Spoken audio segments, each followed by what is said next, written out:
In 2012, about 1 in 30 Singaporean residents were dollar millionaires, or someone that owned $1 million US. I could be that millionaire.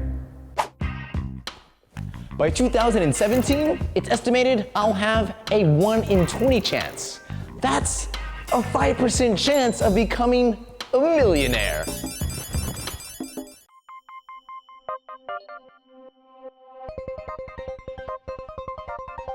Imagine we lined up every single person in Singapore according to how much wealth they have. The median wealth would be the guy right in the middle.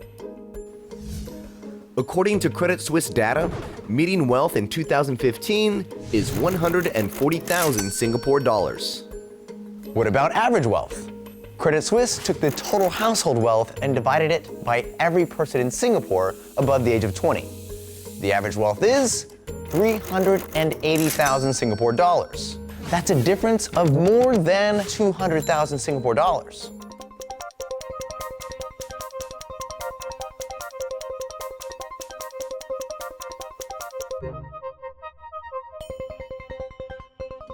So if we measure the average wealth against the median wealth, we have a ratio of 2.72.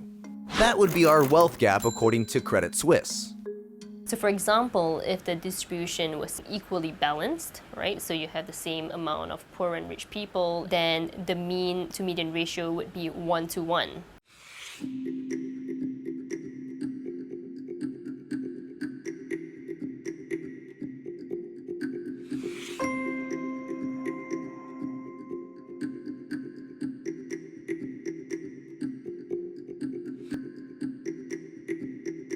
While we have a relatively narrow wealth gap, what does our actual wealth distribution look like? Now, according to Credit Suisse estimates, this was Singapore's actual wealth distribution in 2015. 73% of the wealth was owned by the top 20%.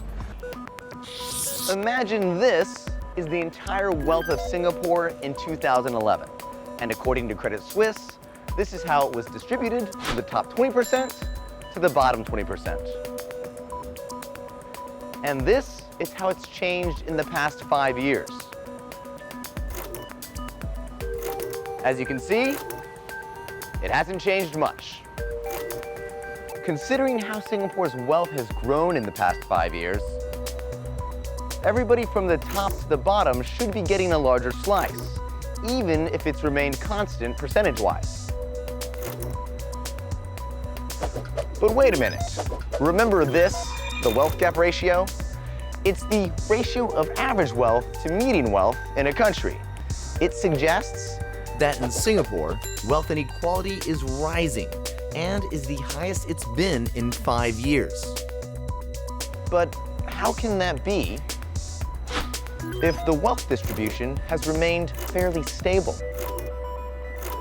Distribution by quintile is a very broad measure. You're looking at 20% of people one at a time.